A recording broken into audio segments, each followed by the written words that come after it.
Hello, everyone, and welcome back to the Harness Your ADHD podcast. My name is Gia. I'm a personal trainer and a yoga instructor, and I also have ADHD. So before I start on today's topic, which as you can see is going to be nutrition and ADHD, I just want to say thank you so much for all the support on my first episode. Launching this podcast has honestly been something I've been wanting to do for over 2 years now, but I've had so many self-limiting beliefs about it, a lot of fear, a lot of anxiety, like podcasts are so overdone, it's oversaturated, no one's going to want to hear what I have to say. What I have to say isn't important, it's not going to go anywhere, I'm going to be bored of it in a few weeks, which if you have ADHD, I'm still a bit scared of that one, to be honest. But then I realized, this podcast isn't about me. It's about you guys and helping you guys. So thank you so much. I've literally got 20 topics, probably even more, written down. I'm so full of ideas and I cannot wait to share them with you all. So thank you again for all the support. It's been awesome. Anyways, let's get back into the topic of today's podcast. So it's going to be all about nutrition and how to utilize what you put in your body to support your brain. So I'm going to split this up into a few sections. So how nutrition affects our brain, some key nutrients to focus on, some supplements that may help, as well as barriers that we face when we are trying to eat well, how to overcome them, and just some general tips and tricks that actually help us eat in a way that serves our brains. I also want to add another preface to this by saying that this episode isn't trying to say that nutrition can be a replacement for medication. For some people, for those lucky ones, it can. However, for most, nutrition is best used as a way to reduce our medication dosage and optimize its function. And it's not to say that nutrition will absolutely reduce your need and remove your need for medication at all. Most of the time, that's not how it works, just because, as I've said before, ADHD medication, particularly stimulant medication, is the best current treatment for addressing ADHD because it goes right to the source. So anyways, with that all out of the way now, I'm going to talk about how exactly nutrition affects the ADHD brain, get into some sciencey stuff because like I said in the previous episode, I feel like the more you understand the mechanisms behind something, the more motivated you'll be able to action it into your life. So brain cells need good nutrition to function optimally. And of course, this information is the same for all our brains, not just people with ADHD. But yeah, so as I was saying, brain cells, and specifically the myelin sheath, needs good nutrition to be able to ensure adequate transmission speed of the signaling between our brain cells. Otherwise, they misfire. And what I mean by misfire is basically when they misfire is we experience ADHD symptoms. So essentially, a lack of good nutrition is going to exacerbate our symptoms quite a bit. The production and synthesis of dopamine, serotonin, and norepinephrine are also dependent on diet for optimal performance. And these are the chemicals in our brain that are dysregulated when we have ADHD. So, I'm sure you need all this science to tell you that good nutrition means a good functioning or well-functioning brain. But yeah, there's a science as to why exactly it matters so much. So next, I'm going to touch on some specific key nutrients to look at when it comes to ADHD symptom management. Obviously, it's important to get a wide variety of every single nutrient day to day, week to week, month to month, but these ones are specifically important to focus on. So we're going to start with a macronutrient, which is protein. So obviously, if you're in the health and fitness space like I am, everyone knows how important protein is for our overall health.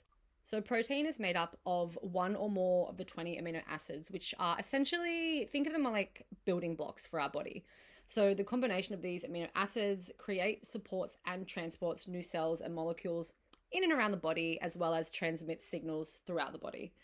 So basically what all this means is that protein provides amino acids, which is what forms new neurotransmitters in our brain. The better we feed them, the more efficiently and more accurately these function. And this is obviously important for us with ADHD as we tend to have a much lower concentration of certain neurotransmitters, which is why we experience the symptoms that we do.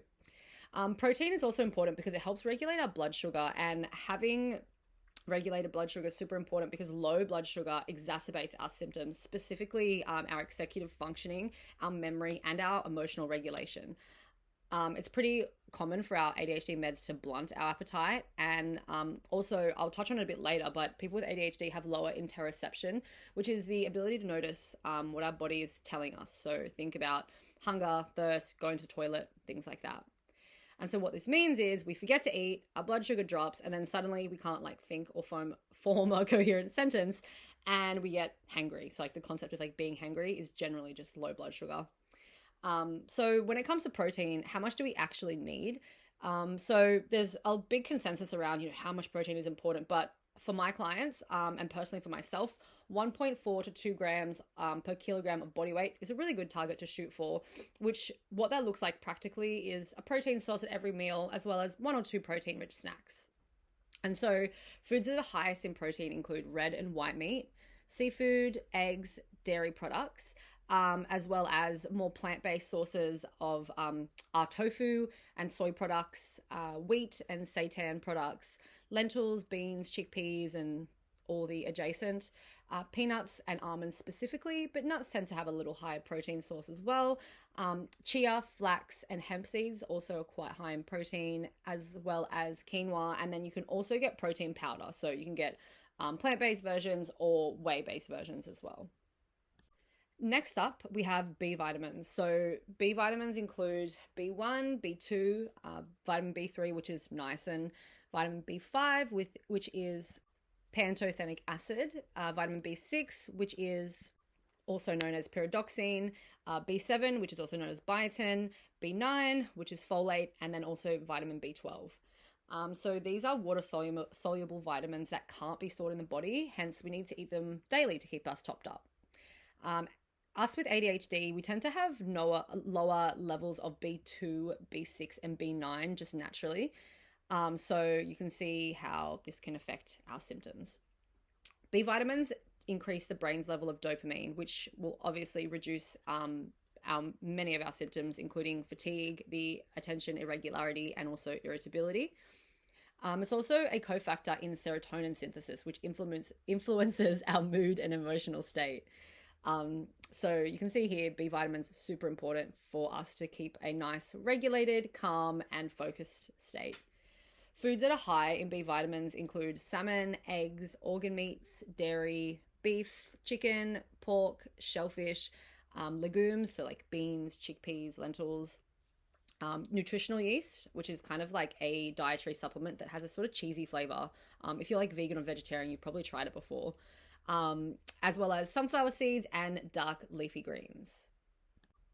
The next nutrient that we have is zinc. So zinc is super important to make sure that we get enough of, because we, people with ADHD, naturally have lower levels of it stored in our bodies. Zinc plays a really crucial role in dopamine and serotonin synthesis, and it also regulates the pathways of chemical messengers in your brain. So basically, it just reduces our overall symptoms when we have adequate levels of zinc in our body, specifically the impulsivity and focus part of our symptoms. And it also makes medication way more effective, so we may even need to take less of it as time goes on. The daily requirement for zinc is about 8 milligrams a day for adult women, and foods that have quite a lot of zinc in them include beef, poultry, shellfish, spinach, pumpkin seeds, almonds, and also oats. So the next vitamin we have is iron, and iron is a super necessary ingredient for dopamine production and breakdown, because the primary job of iron is to kind of carry oxygen around the muscles and the organs, and of course our brain is an organ. And us with ADHD tend to have lower iron storage levels, so it's important to be quite intentional about our consumption, especially if you do menstruate. So I'm pretty sure we all know that having low iron tends to mean, or tends to show up as quite low energy levels. But low iron also increases brain fog, and our ability to focus is dramatically decreased when we have low iron. Addressing our iron levels can also help with restless leg syndrome, which is actually something that about 24% of people with ADHD share a comorbidity with. Restless leg syndrome is actually really uncomfortable and annoying, and plays into a lot of like sleep issues, which I will touch on when I do an episode about sleep. But yes, address your iron, and it may also help with restless legs.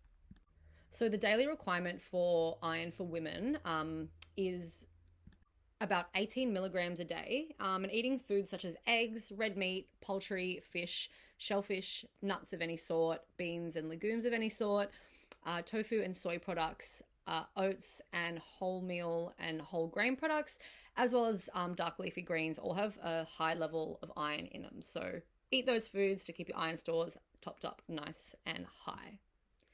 So next I'm going to talk about magnesium, and magnesium is a vitamin that has over like 300 different biochemical reactions. So it's responsible for a bunch of stuff, especially immune function, nerve function, and muscle function.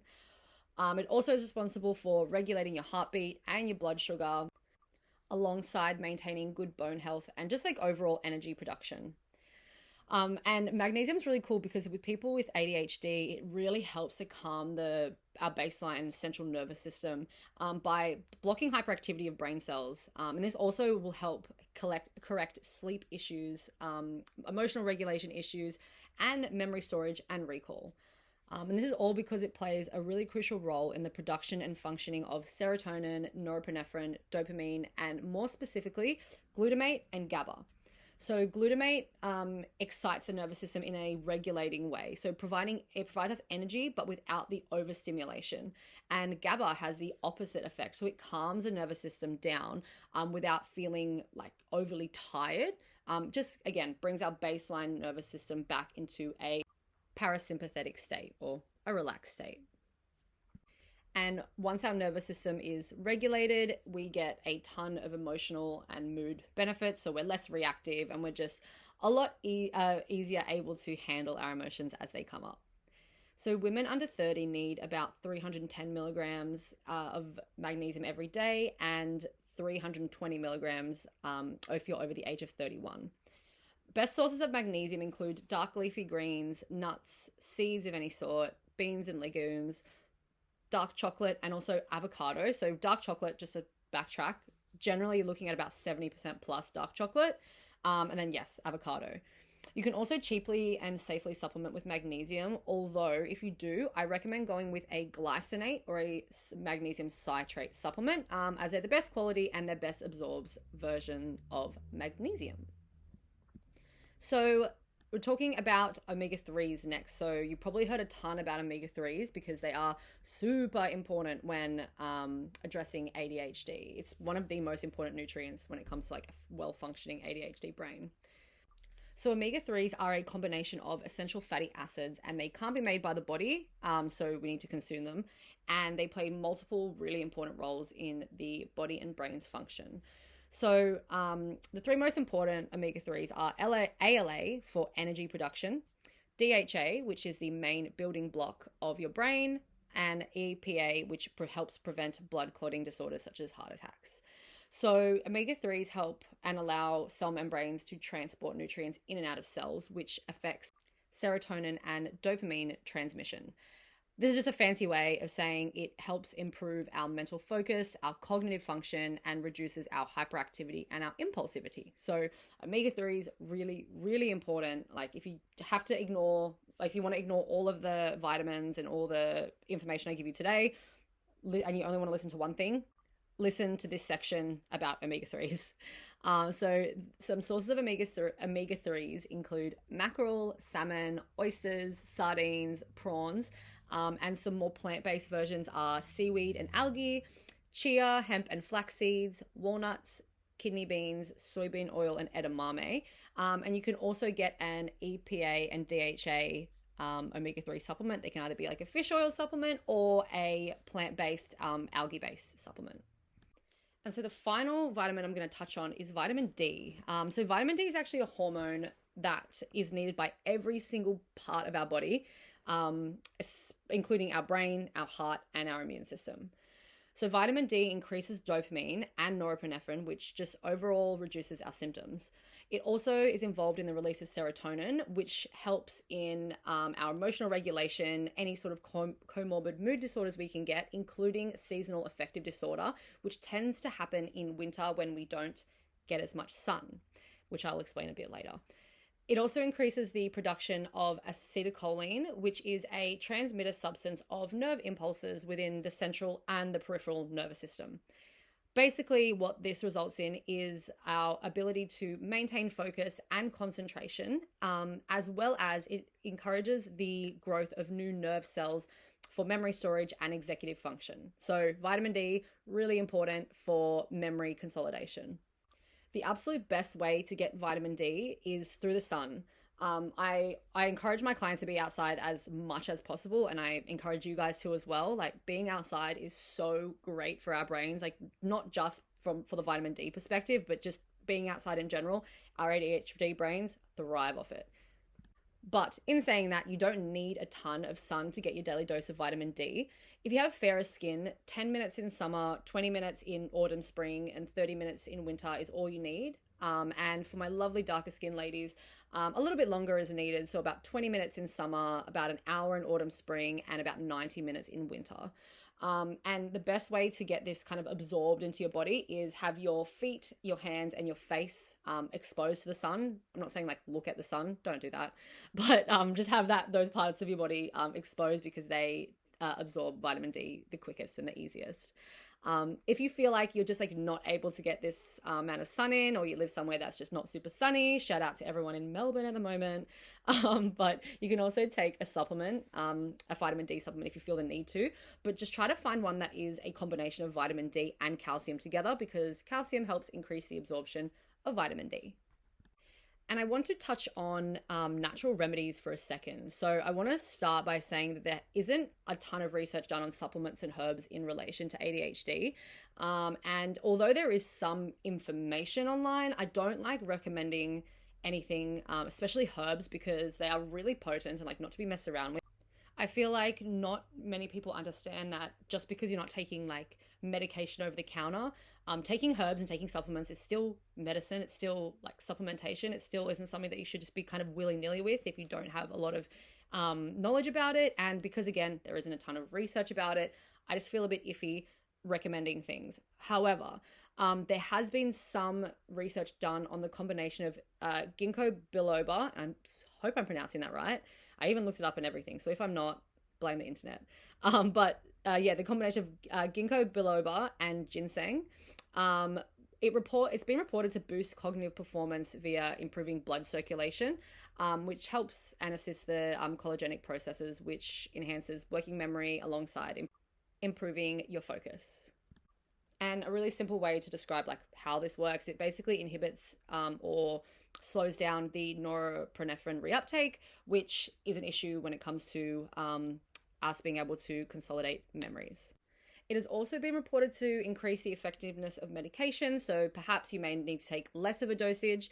But again, like I said, this is all kind of like anecdotal and half researched information, or hasn't had a lot of time to be properly reviewed and maybe like tested again. And also there may be some side effects of taking this medication, this supplement combination, including potentially increasing bleeding risk. So if I were you, I would just consult a naturopath or another professional that has experience with herbs before taking anything, or before taking, whether it be this combination or anything else that you find online. Again, I don't want to mention those other things because I'm not comfortable with doing that yet. But if you do your own research, that is up to you. Just consult a professional before you start taking herbs and stuff.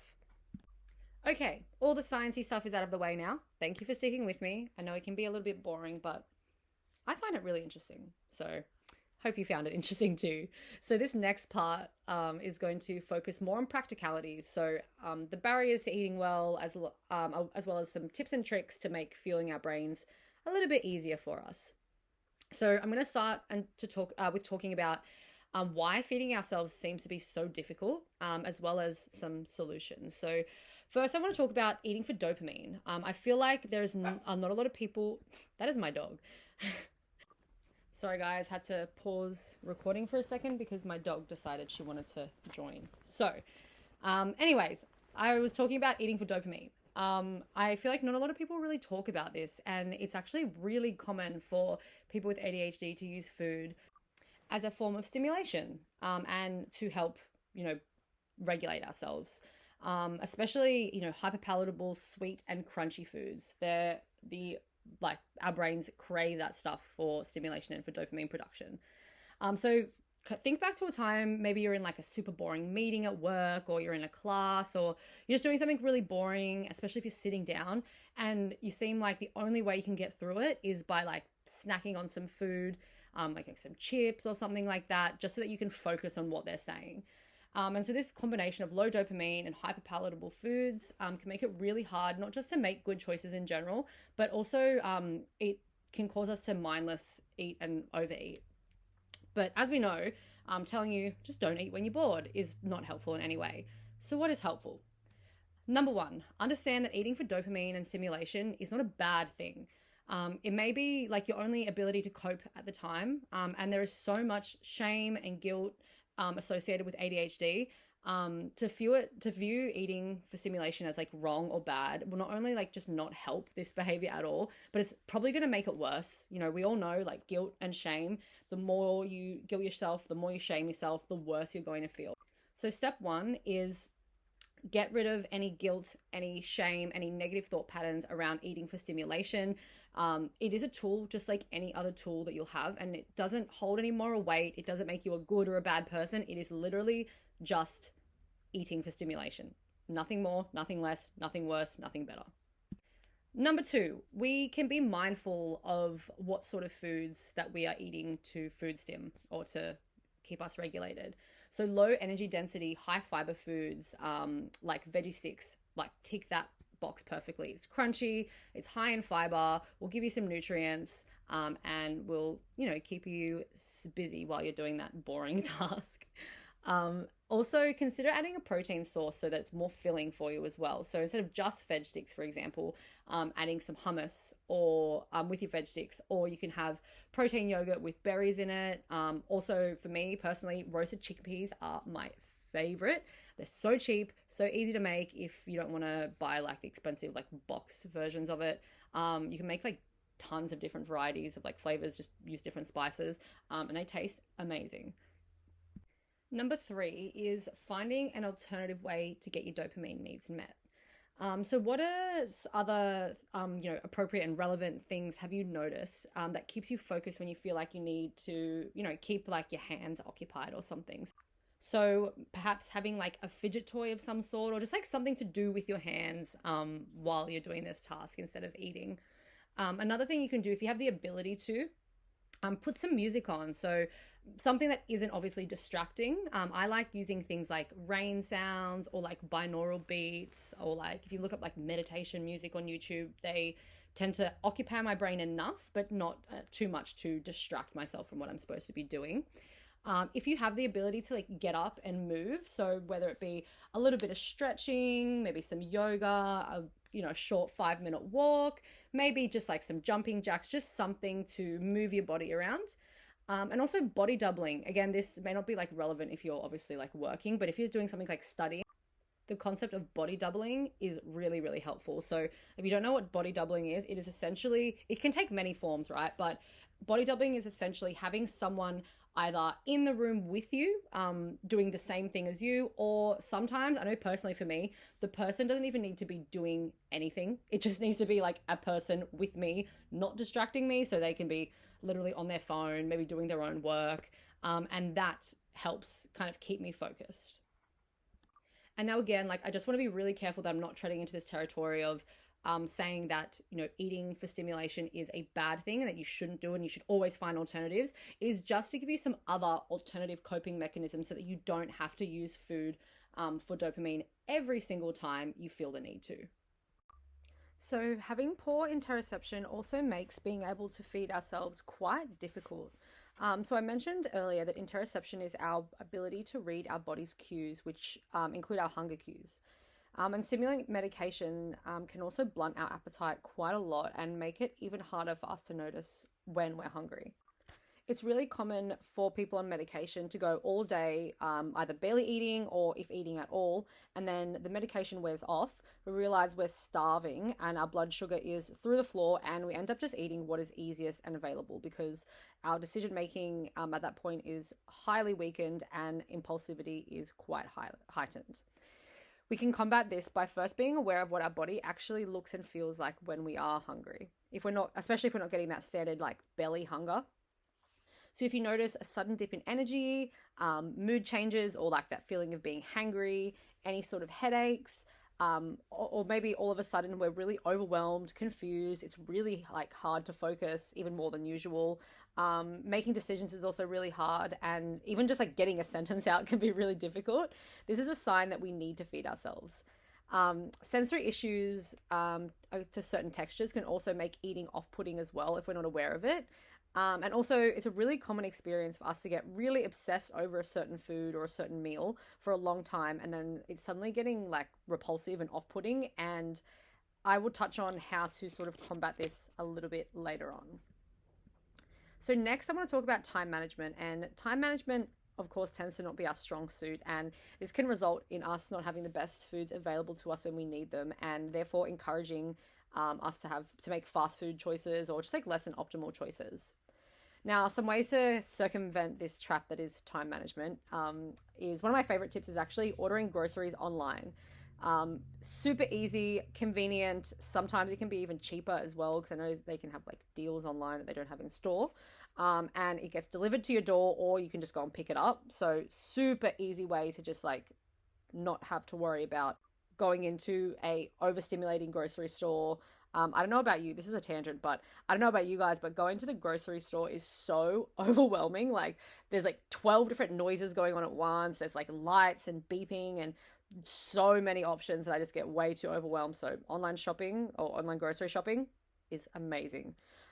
Also ordering single packs or like buying single packs of foods for ease of preparation, transport, and consumption. So instead of like a big tub of yogurt, just getting like the single servings.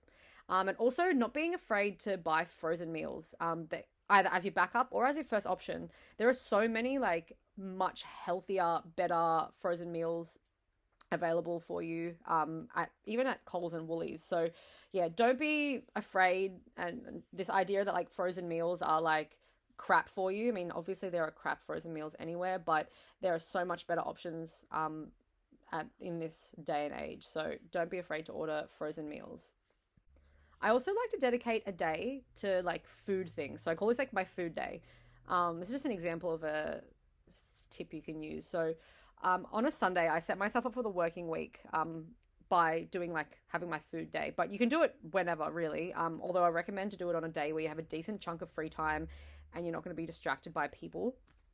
So this is where I'll figure out what I'm going to eat for the week, meal and ingredient prep, which I'll touch on later, do my groceries, and also my rotten fridge clean out, because if you have ADHD, you know that you can tend to leave food kind of just like sitting in the back of your fridge.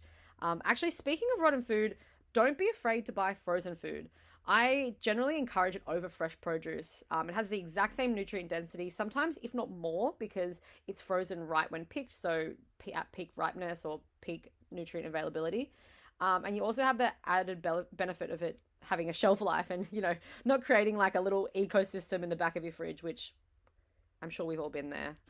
And finally, on the topic of time management, buying meal kits like salad kits, soup kits, pasta kits, stir fry kits, like anything like that is going to make life so much easier for you every step of the way when it comes to cooking. So yeah, don't be afraid to buy them. You're not like cheating, or they're not like worse for you or anything like that. Also things like pre-cooked rice, like microwave rice and microwave pasta, are also really helpful for those like longer cooking things. Decision making can also be pretty rough on our executive functioning, and it makes eating well too hard and just too much effort.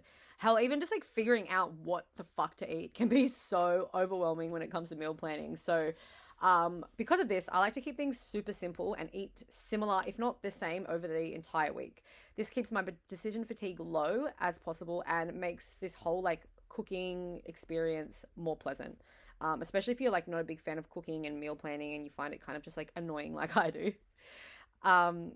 My meals consist of a carb, a fat, a protein, and a vegetable generally. And I would rotate the carb, the vegetable, and the protein source if I ever get bored. So instead of having to like learn an entire new recipe, I just have to just swap out a few ingredients. And I feel like I'm eating something completely different. Also, rotating herbs, spices, and the sauces that you use will also have this effect. So this leads me on to the concept of like a menu rotation. So I encourage my clients to dedicate some time to research some simple, easy, and accessible recipes that they can store for a later date. That way, when your executive functioning is low, you just don't know what to eat, you can't think of anything, you can just open up this menu and pick something from the list. And some of my clients even rank these recipes in like difficulty, which I think is so creative and so cool. Like my clients give me the best ideas all the time. And I just want to reiterate that it needs to be these recipes. I know you can get like really excited seeing all like the fun recipes, but be realistic, be practical. What are things that you will absolutely cook on like your worst executive functioning days? This could be something as simple as literally boiling pasta, chucking pasta sauce on it, and then that's it. So make it easy and accessible and realistic. Also, for every meal that you do cook, take a photo of it and put it like in a folder, or maybe like, I don't know, you put it somewhere that you can come back to for inspiration, for when you're having those like low executive functioning days. And the last thing I want to touch on about decision making is just make life easy for yourself. Have what you want to eat in your house and keep what you don't want out. The easier that something is for you to do, the more likely you're going to do it, and also vice versa. So if you know that you struggle with choosing, veggies over chips, just don't keep the chips in the house. This doesn't mean that you'll never eat them, but just make it hard for you to access them. Now, onto the actual cooking and prep side of things, it can be like a huge barrier in and of itself. An unorganized kitchen, dirty dishes in the sink, no available clean utensils is really, really common in the ADHD household, and again, should not be a source of like guilt or shame at all. So I actually recommend buying like two of everything. So like or like multiples of everything. So you'll always have a spare. And also I previously mentioned, like by having that like consistent food day, you can always, have your kitchen like prepped clean, the night before, or even like make it part of your food day as well. That's my dog dreaming. I don't know if you can hear that. So cute. Anyways, next up, so the multiple steps required when cooking. So having to like wash the food, cut the food, season the food, marinate it, da da da da.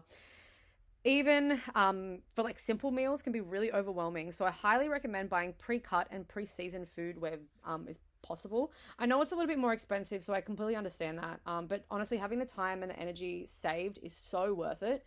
And like, don't let anyone shame you about it either. I don't know, there was like this weird thing where people were like making fun of people buying like pre-cut food. Pre-cut food is really great for disabled people as well. And yeah, if it means that you're going to eat a vegetable, I don't care if you cut it or if the person at the grocery store cut it. Just buy it if it's easier for you to do, and don't let anyone make you feel weird about it. They're weird for commenting on your food choices anyways. Sorry, bit of a tangent, but now instead of prepping entire meals, ingredient prepping is another option. So if you find that you get like bored of the same meals over and over, ingredient prepping can kind of combat that. So prepping your proteins and your vegetables and anything else that takes like a decent amount of time to cook, so that you have them available as individual ingredients to use over the week versus like the same meal. Now I'm nearly done, and this is like a bit of a longer one today, but there's just like so much information I wanted to get out. But I just want to finish up with like some general tips and tricks that like don't really fit anywhere else, but I really want you to know about. So intermittent fasting and fasting in general, I really recommend against them for ADHD brains, especially for women. I know this is like really controversial because people go on about how great fasting is for you, and I'm sure it can be for some select populations, but fasting can cause low blood sugar, especially when not like monitored. And as previously mentioned, low blood sugar runs havoc on our ADHD symptoms. And carb restriction is I also really highly advise against for similar reasons. Reducing carbs has no benefit to our body in general, our bodies and our brains, for any sort of reason at all. And it can also negatively impact our brains because our brains run primarily on glucose, which is what carbohydrates convert to once we eat it. And so if we want our brains to function properly, we need carbohydrates. Eat your carbs. They are not bad for you. They're not going to, I don't know. There's a lot of weird things about carbs. They're either really good for you or really bad for you, depending on the day and depending on the news source. But carbohydrates that come from the ground, that are full of fiber, full of nutrients, and are unprocessed, are really not just completely fine for you, but are so healthy for you. I don't know where we got this idea that like eating food from the ground is bad for you. so weird to me. But anyways, taking a little bit of like a different turn, we're going to talk about caffeine. So excessive caffeine consumption, I'm sorry to say, can put our poor nervous system into a state of like disarray, especially if we're taking stimulant medication. So I personally advise against caffeine if you're taking stimulants. And if you do want to consume caffeine, no more than 2 servings before 2 p.m. I know you're going to hate me, but excess caffeine is going to just make your nervous system go nuts. It's going to make it really hard for you to like emotionally regulate yourself, and it can also kind of send you on the kind of opposite of our bell curve, which can like overexcite your nervous system and overstimulate you. And water. Just want to touch on water before I go. So water is so important to keep our brains moving like smoothly, and lack of water can exacerbate our symptoms and cause brain fog. So minimum of about 1.5 liters a day for most people, but I like to just say as a blanket rule, 2 liters is a really good kind of thing to strive for. Now, to finish off, to close off this podcast, this long episode, I just want to talk about the all or nothing mindset and shame around our food choices. So like I said, we are bombarded with guilt and shame from like every single direction due to our ADHD. And again, especially if we're women, I feel like you just add woman onto anything and it just increases our guilt and shame by tenfold for no fucking reason. And I just want to reiterate, any food is better than no food. Again, drill this into your brains. Any food, better than no food. It is so much better for you to eat literally anything at all than for you to go hungry, because all you can think about right now is, you know, making some butter on toast, but you keep thinking in your head, oh, well, you know, I need to have a protein source, I need to have this, I need to have this. And so you just get overwhelmed and you don't eat anything. No. If you are in a state, and we will all get there, and it will, because we're not perfect and life isn't perfect, we're all going to get to a point where we are so starving and the only thing in front of us is fast food or something super easy to eat. Eat it without guilt, without shame, without justification, without mental gymnastics, because at the end of the day, you're feeding yourself, and it is one meal, it is one time that you are eating. You can always eat healthy in the subsequent meals to follow, but for now, starving yourself is not going to help you. It is only going to hinder you, and it's going to be way worse than I need to eat myself. My God. It is way worse for you to go without than to eat something. Now, thank you again for sticking with me. My God, can you tell I'm hungry? It's like 2:00 and I haven't had lunch yet. Do as I say, not as I do, right? Anyways, I hope this nice long podcast has been informative for you. I want this to be like a little, again, like a reference that you can come back to at any time to use and, you know, pick up these tips and tricks and utilize them in your day-to-day. Thank you again for joining me. Please share this podcast with your friends, your family, to someone you know who has ADHD. And if you are interested in working with me, whether it be for personal training or for ADHD coaching, you can go to my Instagram handle, which is gkillenpt, and there's a link to my website with my consult form, or you can just send me a DM and we can set up a consult. I hope everybody has a great rest of their day. Be kind to yourself, be patient with your brains, and I will talk to you guys very soon.